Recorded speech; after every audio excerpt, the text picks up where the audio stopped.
Do good work is not a label, but a way of living. It is the constant and diligent effort to achieve a new level of excellence in one's own life. It is the hidden inner beauty behind the struggle to achieve excellence. It's not perfect, but imperfect. It is the effort, discipline, and focus that often goes unnoticed. The goal of Do Good Work is to highlight that drive.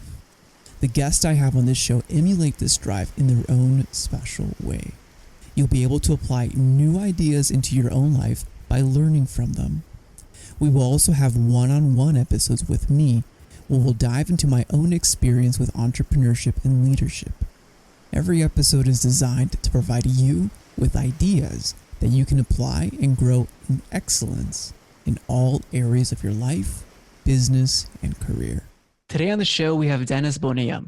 He's an industry-recognized learning strategist specializing in the domains of learning science, learning technologies, corporate learning and development, and higher education for the modern multi-generational workforce.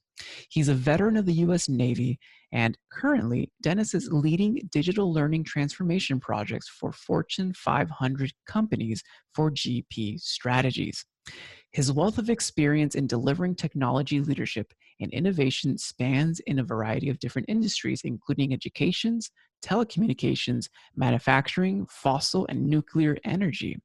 He has worked for many of the top organizations in the world, including Fortune 100s in technology, retail, manufacturing, and healthcare. Well, Dennis, thank you so much for being on today. I'm just thrilled to be here, Raul. Thank you for inviting me. It's a pleasure. Awesome. So when it comes to, we can go down so many topics when it comes to organizational learning, strategy when it comes to learning. I think one of the biggest things that's prevalent right now, and that will be prevalent in the future, and something that you've brought up, is that when it comes when companies have like their learning strategy to go digital instead of face-to-face, we've kind of been forced to hit digital full speed before we were quote unquote ready. Can you talk a little bit more about what you've seen when it comes to creating a strategy for learning and education within organizations, and maybe some tactical items that we can do today to avoid some of the pitfalls when going digital? Sure. So, I probably start up maybe one level up and talk about a lot of learning strategy is really driven by culture, right? The cultural part of the organization and what is their focus on learning, and do they believe in learning as a critical component of their company? Do they really believe it? Do they walk the talk, or do they just give it lip service? And yeah, they talk about lifelong learning and all those aspects, but they don't really give it a lot of attention. But I think learning strategy really begins with who are your customers, right? You want to be very learner centric. For a long time, learning strategy was focused on, how can I be cool? How can I implement some cool technologies? What are the cool things to do? And not really think about the learner. I think what we've learned through design thinking, especially over the last 3 or 4 years, is the empathy for being very learner centric. Put yourself in the learner's shoes first. Develop your learning strategy around that, as opposed to you being first or the content being first. The learner should be the first one to really be at the center of your learning strategy. I think we've seen a lot of changes over the last 6 months, right? For many of the organizations I work with, they all had a strategy to go digital from face-to-face or blend. A lot of them are going blended, but right now you can't do the blend because most people can't do face-to-face, so they've sort of gone most to virtual. And they had a long runway of how we were going to do that, right? So they looked at it in terms of, we've got a 3 or 4 or 5 year plan to go digital, and we don't want to rush it, and we want to be very careful. And then COVID hit, and on Friday you were in one mode, and on Monday you needed to be in another mode. And people realized that their IT departments and their learning departments were able to come together fairly quickly and at least cobble together a strategy in the face of COVID. And what they realized was, why were we thinking it was a 4 or 5 year plan when we were able to at least establish some minimal components of it over a weekend or over a week, and we were able to implemented quickly. And by the way, our learners adapted very quickly because they couldn't go face to face. But with that comes, I think, there's this process of continuous improvement. Yes, we went digital over the weekend. Yes, we implemented, virtual. Yes, we got Zoom, or we had Teams, or we had Skype, but the reality is teaching in a classroom face to face is much different than teaching in a virtual environment where you're not face to face and you're not you're not seeing everybody all the time. You're not really getting the interaction you want. So you have to take that content that you created for face to face and rethink about it in terms of strategically, how is that different in virtual? And how can I make that virtual experience very rich, very engaging? I mean, I think about my kids who went from having a great face-to-face experience in high school on one Friday, and then on Monday, all of a sudden everybody went online. And they hated it, right? They just sort of said, well, I'm not connected with my peers. I'm not hanging with my friends. I'm not seeing the teacher. The assignments are, not the same, whatever. And little by little, now it's 6 months later, they're back on campus. But that school learned a lot about what virtual education means through the use of those technologies, and they changed it a lot. Same thing for corporations. You have to continuously improve it. I mean, I think about it a lot. Like right now, Raul, you and I are face to face, but if you were just a radio show and not a Zoom show, right, it would be a much different interaction, right? Because we would not be seeing each other, but we would be hearing each other. So I think about the difference between a classroom environment is, I think of Tony Robbins, right? And I think of the energy he creates in a live event and, how people get psyched up. And then I think about, well, Tony in a virtual environment probably doesn't have that same connection with the audience, but he can recreate a lot of it based on the design. And I think to Howard Stern, who's always been a radio personality before he went on Sirius XM and did all his, live broadcast and video broadcast, he was completely engaging from a radio personality perspective. So some instructors are Tony Robbins, some instructors are Howard Stern, and some instructors are able to cross both boundaries and be good in either environment. So a lot of it is how do you shape the content, and a lot of it is how are you preparing your instructor, your faculty, and other people to teach in those multiple modalities, because they're very different. It's almost like a two-edged perspective, right? Like you mentioned, starting with the learner first, and we'll go into dive into that specifically, but it's also with my instructions or with the content. Is it adaptable for how my learner or for my team to actually absorb the content and actually take action on the content? And apply it, right? So again, all learning and all behavioral change doesn't occur in the classroom, whether it's virtual or face-to-face. It occurs on the job or in the task or in the flow of work, right? When you're actually applying what you've learned. Like, why would I send somebody to spend time in the classroom if I wasn't hoping that they would apply that behavioral change and that knowledge into the flow of work, into their job, into improving their performance or their productivity? So, you have to sort of take it in the stance of what do you want as an outcome, and then figure out in the modality you're in, what is the best way to achieve that outcome. And it's very different face-to-face than it is virtual versus blended versus a video versus audio books. I mean, it's all very different. So you have to take that into account. Can you walk us through when it comes to setting up e-learning or just a corporate learning? Let's call it training as well. So it is training for your team to enhance and evolve, but also reduces the team leaving. But can you walk us through, I guess, high level, some of the major steps that we need to take a look at as leaders or C-suites or managers in order to create an effective strategy on the forefront for learning? Sure. So, a lot of times what I find from CEOs and leaders when I talk to is, in the past, they were on an airplane and they picked up the magazine, whatever the in-flight magazine was, and they read about some cool new technology or new learning thing, and they'd come back to their team and say, hey, we need to do this, right? That's sort of a very reactive way of thinking about it. You have to think about it starting from, who is your audience? Again, very learner-centric. And then what's the technology or learning infrastructure that you currently have that's going to be able to operationalize that and scale that to a level that you want? So it's not just about the content. You have to think about three things: what the learner and the learner needs are, what the content that you're creating, what the faculty is or instructors that you're using, and then what is the technology behind all that that's going to enable that to work properly and execute flawlessly. I mean, if I think back to the early days of e-learning and sort of this live virtual learning, technology was not stable, right? The features, the functions, things would break down, and you'd get help calls. Hey, help me! I can't log on, or I can't see this, or I can't hear that. You know, now things have evolved to the point where every major technology platform sees education as a key core component, and they're all trying to do things to replicate the live experience as best they can. Because the reality is we're going to be in remote work or hybrid work or whatever you want to call it for a long time, maybe forever, right? It could be some people only go into the office one day a week, or maybe one day every 2 weeks. So learners are going to be in a variety of environments, and you have to sort of think about, you know, those components of the stool that will help that, you know, make be effective. Then you have to sort of figure out what's your team, what's your organizational structure look like, so that you can execute on that, right?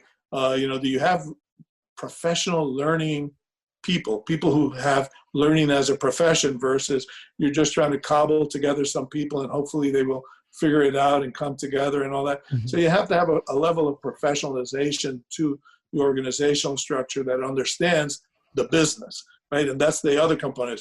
Does the organization, the learning organization, really understand the business needs, the business priorities, and are they talking and communicating and aligning their strategies together? You can't have a business strategy on one side and a learning strategy on the other side, and they don't converge because you're in sort of separate worlds at that point.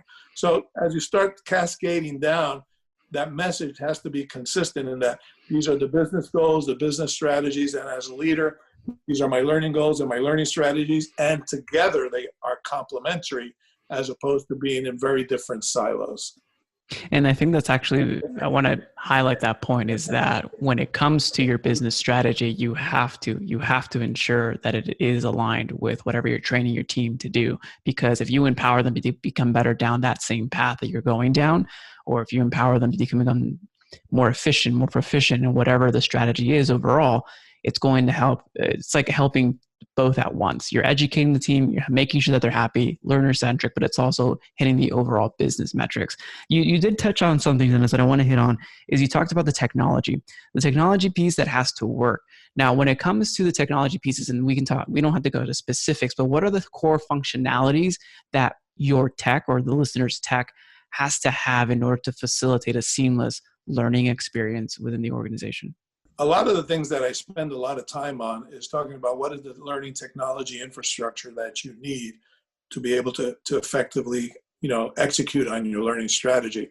I think at the core, you know, everybody, probably most companies have some sort of what I would call learning management system. And basically this starts off as sort of the system of record that keeps track of who got enrolled in courses, who actually came, what were their grades. You know, it focuses on what I would call the older metrics that people cared about.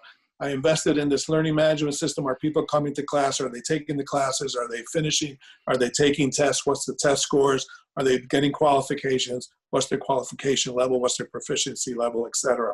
But what I've seen the evolution over the years has been that learning record store, as I call it, you know, the system of record, has a lot of surround elements associated with it based on, you know, what is your strategy? What are you trying to execute on? So for instance, you have a learning management system that does this record keeping, but you might have a front end that acts more like a Netflix interface, right? So if you think about Netflix, and Netflix learns a lot about you, right? As you start watching movies, it starts making recommendations, right? And those recommendations are based on, you know, what genres do you like? Are you a rom-com guy? Are you a horror movie guy? And it starts presenting those suggestions to you. So many companies have implemented a layer on top of the learning management system that acts as a modern learning interface like a Netflix. So it understands, here's my role. And by the way, here's how I like to learn. So maybe I prefer articles versus videos, or I prefer videos versus books. I prefer short bursts of learning like on YouTube versus a 6-day class or a 1-day class or a 2-hour class. And it starts personalizing the learning for you. And those platforms are called learning experience platforms.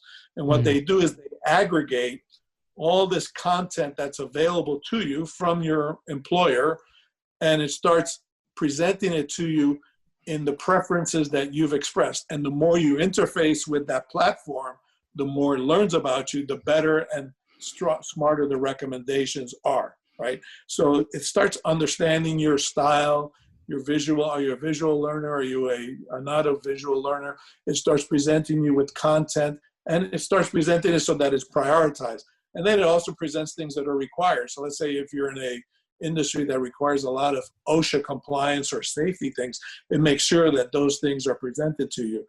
And also many companies have incorporated what I would call more of the softer skills into those things. Let's say you're you have a cause, or you have a purpose around, let's say, racial justice or, social justice.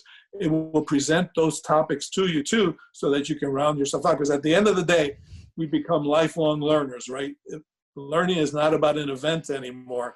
Learning is about a continuous process that never stops, right? You're continuously learning. So these platforms learn about you and learn to present you things that will not only teach you the things you need to know for your job, but also help you round out your entire person, so that those experiences are applicable to what you want to do. And I love the fact that you so let me break that down. So the front end, let's call it the core first. Let's start with the core. The core does the basic metrics. Who's watching? What do they watch? Completion rate, qualification rate. Did they actually finish what they needed to do? So those are I would say the KPIs that you want to look at. I'm going to ask more about what other KPIs we should be looking at.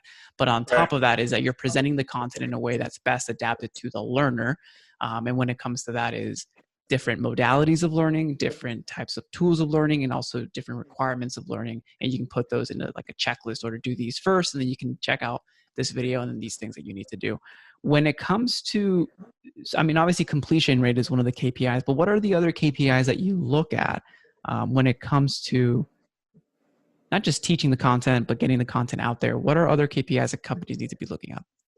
Well, one of the most important ones, which is hard to do because it takes work, right? And so, people have to sort of get the discipline of wanting to do this. But one of the things we always try to recommend and try to implement is, if you're going to have a big learning initiative, let's say you're rolling out a new software program, or you're rolling out a new CRM system for the sales team, or you're rolling out a new initiative for the production team, is to create a measurement map ahead of time as to cause and effect, right? So you start looking at, here's what I think this training initiative will do.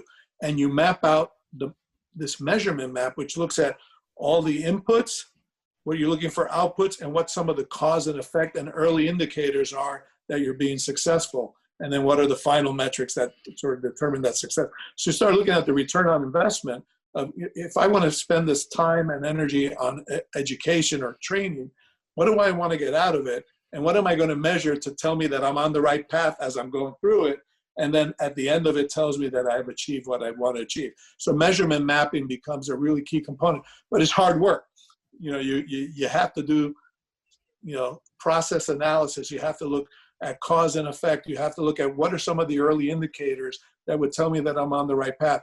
And that requires you working with the business, and the business understanding the importance of this measurement mapping, so that as you do the initiative and you go through the initiative and you're progressing through the initiative and you finally finish the initiative, that you have a framework for what was I trying to measure and was it successful or not.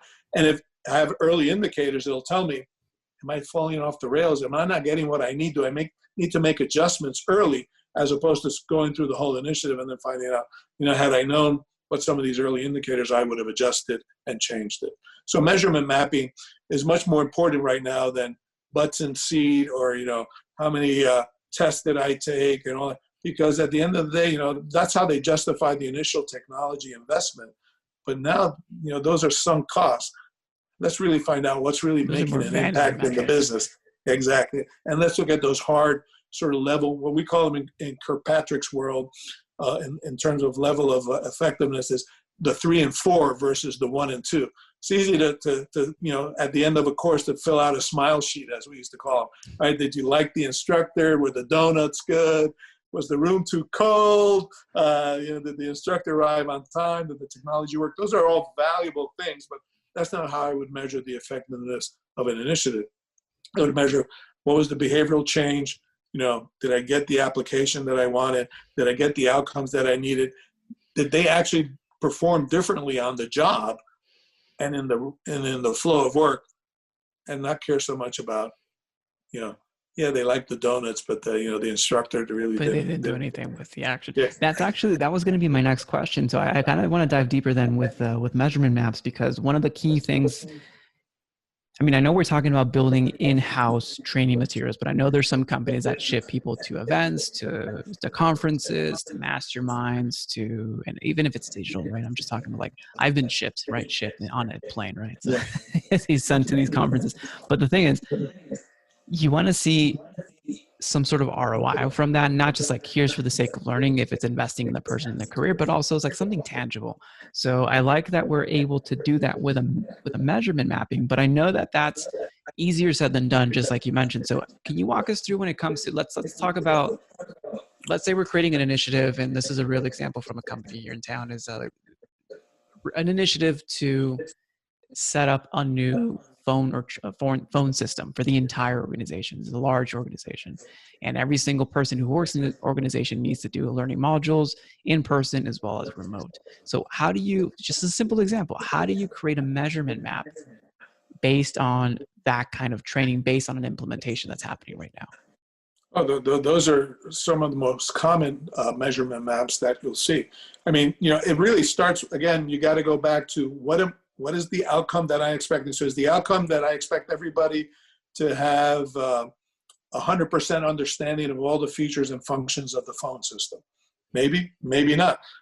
It's almost like if you want to learn Excel, you really need to know all the things in Excel, because you probably will never get, or maybe you just need to know pivot tables, right? Mm-hmm. Or what are the key things, right? So breaking down, yes, it's a new phone system. And by the way, it could be by role too, right? So not every role will require the same level of outcome, right? So if you're in a call center, understanding the phone system and how the phones are transferred and how calls come in and how they get vetted and all that, that's a really important role. But if you're, the executive sitting in an office who never even actually uses the phone, but is using the computer, that's not something we should really care about him understanding the ins and outs, or her understanding the ins and outs of the complexity of the phone system. So you take it by role, you take it by expected outcome, and then you break it down into those modules or those or learning objectives that you really want to make sure are achieved. Then you take those learning objectives and you talk about them with the business and the owners of the business, the functional heads, and you say, hey, let's work on this. Here's why we're creating the content around. These are the learning objectives that we believe are going to give you the outcomes that you want for the roles in your organization. And by the way, here's some early indicators that we believe will help let us know if we're really on the right track. So it could be, we roll out this system and we have these modules, but people are abandoning the modules early, right? All of a sudden they're not completing them, right? So that's an early indicator. You can say, hey, you know what, we rolled out this module and nobody's finishing it. Why aren't they finishing it? Is it because the technology is not working? Is it because the content is so boring that it's driving people insane? Is it that it's too long? Maybe people say, I can't spend an hour trying to learn on the system. Maybe what I need are, 2-minute video snippets, micro learning, and have it in the flow of work or in the just in time, right? These performance support system. So a phone system is a really interesting one because, a lot of it could be, do I have a performance support system that helps me in the moment of need, as opposed to having me sit through a whole module on the phone system and all the sub-elements of the phone system, when really what I need is what happens if another call comes in and I'm on the call already with a student, let's say, or a learner, and that call needs to be transferred over. How does that work? How do I do that quickly?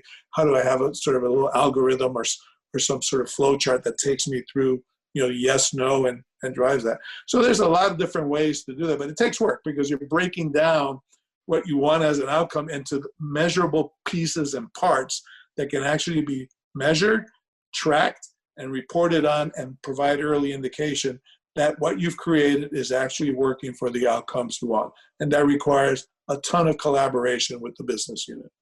And again, by role too, but then also it brings up the fact that you might not be able to know the effectiveness of an initiative immediately, because it sounds like you train on it, you implement it, but then you need to measure adoption for the specific, example, adoption rate, question rate, and figuring out if just finding out how you can measure or test people that they understand the functionalities immediately after the training. So a test, and then figuring out how many inquiries came up because after the implementation after you've taken the test. So I think, do you know what cadence or what time frame is typical to expect? Like if you implement a new change or new behavior, or just a new training, of how long you need to measure after the training is done in order to find the full effectiveness of that? Yeah, I think it varies by the complexity, but let's take the phone system, for example. I think that one would probably have a relatively short measurement time after the engagement to figure out if people are using it. The other complexity could be, what other things are going on that might be complementing the training you're giving or distracting from the training you're giving, right? Mm-hmm. So a lot of times there's so many other things going on that you really can't attribute the outcomes strictly purely to the training or the learning. It could be that there were some other events that went on simultaneously that either helped or distracted from that, right? And hence maybe took longer, or maybe you didn't get the results you want. I love your example of, how many help desk calls do you get, right? All of a sudden people are training. The last thing you want, if you see an increase in help desk inquiries or support calls or whatever, then something is either wrong with the technology or the content or how you rolled it out, because you should be having 0 calls, hopefully, right, if you've done it correctly, or minimal calls. But certainly you don't want a high volume of increased calls if you're just running, rolling out a whole new system. What's the percentage or an early indicator that something isn't working? Is 10% of the people said that it's not working, or I have a negative feedback score of 20%. Like what is like the threshold of saying, okay, that's expected, but if it's above this number, we should look into, the trainer, the content, or the software? Well, I'll give you a specific example, not necessarily from the phone system, but from another software system. So, when I was at the university in academics, we were rolling out the change for a new learning management system, from one that we had created internally to one that was available off the shelf but needed customization. And so what we did is we set up a small pilot group of people, of students and faculty, and we started experimenting with them and trying to see what their satisfaction score was, right? What we normally would be called the Net Promoter Score, right? How many people had a very positive experience with it? How many people had a very negative experience? And then anybody who's sort of in the middle is neutral, so we don't count them. So you take the positive experiences minus the negative, and it gives you a score, right? And then you set sort of a minimum baseline score. And when it's really low and negative, things are not going well. But that's why we pilot first, especially on big initiatives, with small groups of students, with either small groups of learners and faculty, especially a complex system. Experiment with it before you try to scale it and just move everybody over to it. And then those scores are very early indicators of, we got to make some pretty big adjustments right away. And then little by little, you'll see that, that particular implementation was a 2-year project, believe it or not. And we started with, because we were moving over several 100,000 students and moving over, 6, 7, 8 colleges and schools, and probably 7,000 to 8,000 faculty. So we didn't want to risk moving everybody over without it being rock solid. So we started very small, experimented, adjusted, kept working with the vendor. And finally, at some point after, it was one of those sort of, this is the date we need to make sure we go live with everybody, because, this is the time where we're going to shut off the old system. So we re-engineered the date back from, hey, this is our drop dead date. No matter what happens, that's the date we're going to stop.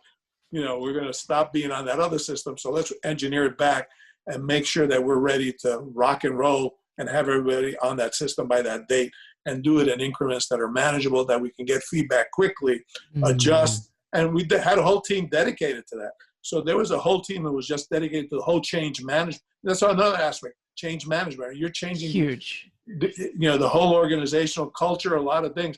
you've got to manage that change, because at the end of the day, here's what we know. No matter what the technology is and no matter what you try to do, people are human. Right? So if you don't understand the human element and adjust to that resistance to change, nobody wants to change, right? Everybody was happy with the old system, even though maybe it was horrible. Didn't matter. They were comfortable with it. Now you're making students and faculty and everybody, administrators, all go to a new system, and there's a ton of organizational resistance to that change. So we had a whole change management team that were what we call the early John the Baptist, right? The early evangelists who worked out and were professionally trained on change management to get the organization ready for that change, because we want to make sure that any barriers to change were knocked down early, or at least we understood what they were and we could address them.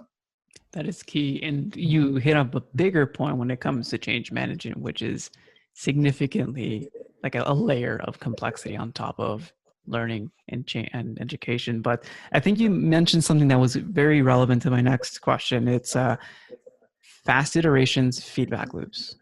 Mm-hmm. And that you're pretty much doing a lean or startup model when you're implementing change, when you're implementing technology, when you're implementing learning. Now, my question is for those teams that are growing, I think if you're a team of 5, most of the education comes through word of mouth. This is how you do it, or look over my shoulder.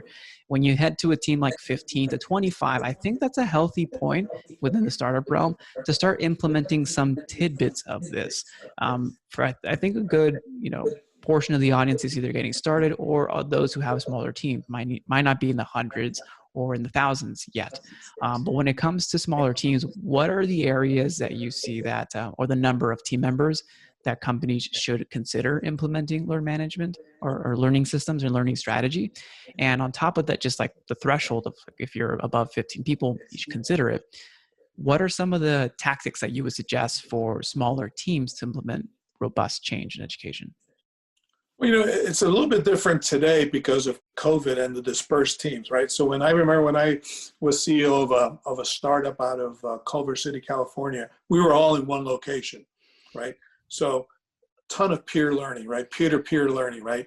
Look, like you said, looking over your shoulder, being able to get up and talk to somebody, and this was, maybe about 15, 20 years ago when we didn't have all the social media to distract us, right?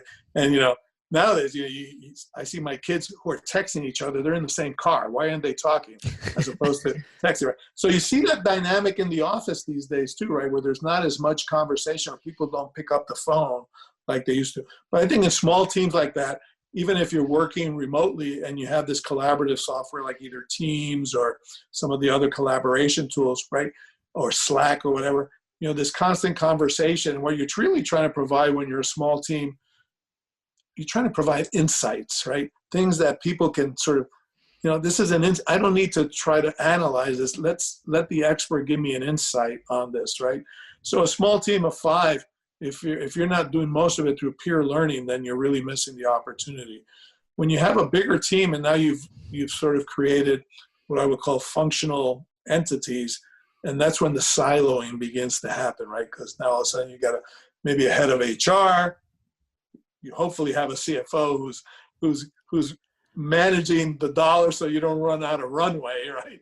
And before you get your product line. That was all. So for me, the CFO was my best friend. People hated the CFO.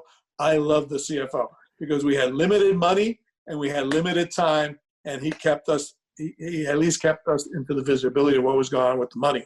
But from the learning perspective, when you start building up these teams, and now you have a dev team, and you have an instructional strategy team, and you have maybe one finance person, and you maybe have one HR person, then you have to have more communication. And I think, tools like Slack and Teams I think are really good at providing a collaborative environment as long as people are on it. You don't need to invest in a big infrastructure at that point. In fact, I would say, until you have maybe 50 to 100 people, an investment in learning infrastructure is probably overkill. You probably best spend your money with the teams and the collaboration and the insights than necessarily the learning infrastructure. Now, I will say that there are a lot of learning infrastructure systems out there as software as a service that don't make it prohibitive to want to implement a learning strategy, right? those costs have gone down. In the past, you had to buy your own servers, you had to have your own platform, you had to buy this, you had to have behind the firewall. All that's gone, right? With software as a service and learning as a service, you can get those benefits really well. There's a good company here out of Scottsdale, where I live, that has done a great job of implementing onboarding training for small companies, right? And onboarding takes time, money, and energy. And so how do you onboard quickly? How do you do it efficiently? How do you get new people on the team? How do you get them up to speed? And so there are investments in learning as a software as a service that you can make as you get to 50 to 75 to 100. But I would say below 50, I would force the learning to be very peer-oriented. Not force it, but I would encourage peer learning. Learn from the people on your team, and don't isolate yourself as a silo, because you're going to have natural siloing and things like that happen as you get bigger and bigger. People start getting bigger heads about them. They think, oh, well, my function is more important. I'm in HR. I'm going to be the barrier to hiring people, or I'm in finance. I'm going to be the barrier to funding projects. And then you just need different collaboration and alignment. But from a learning perspective, I would probably keep it pure learning, and maybe look at some learning as a service from an infrastructure perspective when I get to 50 to 75 to 100 people. I love the way that you broke it down, looking at timelines, but I love even more the principles, because you mentioned early on that if you have the strategy of the learner, a learner first strategy, right? Right. You know what you're measuring, like what are the outcomes, what are the maps, what are the measurement maps to measure that. Yeah. And the last piece is, how are we making sure that this is effective and increasing either ROI or the business development or the goals that we want for this training. I think with those principles in line, I think it can be irrelevant, like you mentioned, using any kind of software or technology to educate a small team as you grow and have more to invest into not a sophisticated, doesn't have to be super sophisticated, but at least a robust standardized learning system where once you get to 50, 75 people. I think, the last thing I want to touch on is right now when it comes to workplace diversity, when it comes to some of the technologies or teams that may not be able to adapt to a lot of fast moving technologies, what would be your recommendations for leaders and managers and even C-suite to be able to help their teams who may not be used to the new tools that we have to use nowadays in workplace, to be able to adapt, to work more proficiently, to educate them, and to be able to succeed in their roles? So like most things, technology can be intimidating, right? Mm-hmm. Especially for those that have not used it, right? And so I think, you have to, again, you put yourself in the shoes of that person, right? What is their background? What did they come from? Are they a digital native or not, right? Not every employee that you hire, even though, and then there's something else we can talk about in terms of, older employees versus younger employees versus the generations in the workforce, and all those, all the stuff we can talk about around multi-generational workforce. But I think it's, you have to understand, where are they coming from? And then what is the technology, and how are you preparing them for that technology? Again, for many, it happened over a weekend, right? Mm-hmm. And I can tell you, a lot of people were scared to get on Zoom or get on Teams or to do virtual training because they had never experienced it, right? Once they experience it, so it's like everything else, right? Once you've done it a couple of times and it doesn't bite you, or you remember, to turn the microphone off before you head off to go to the bathroom, and that's happened a million times, right? That's probably the most. I can't tell you how many times we've been on a call and you hear, a flushing of the toilet. You go, what happened? Right? The first thing is, hey, am I on mute? Am I not on mute? How do I get off mute? Right? That's always the sort of first thing that happens. But you've got to lower the intimidation barrier associated with that. And again, it's very, dependent on where they came from. We used to spend a lot of time trying to teach technology to young kids at this innovation center we had called Red Flint. And what we found is, if the parents have a intimidation factor towards technology, the children will also be a little bit more intimidated by it. They learn that, right? Yeah. So what we did is we said, hey, on Saturdays, everybody who's come in for training, if you're a young kid, bring your parents, and we'll teach them too. And we'll lower that barrier. We'll make them feel comfortable so that when you go home, they don't feel like, oh my God, I really don't want to encourage my kids to go into technology because I don't understand it myself, right? So let's help those parents. Let's help those foster parents or those guardians who have not had that exposure. They need to have access to that so they're not intimidated by it, so that the younger kids coming up who don't have the ability to be, sort of exposed to all that are exposed to it in a manner that makes them feel comfortable, so that when they're home, they're comfortable with that too. But you have to understand the learner. Again, it's all that empathy.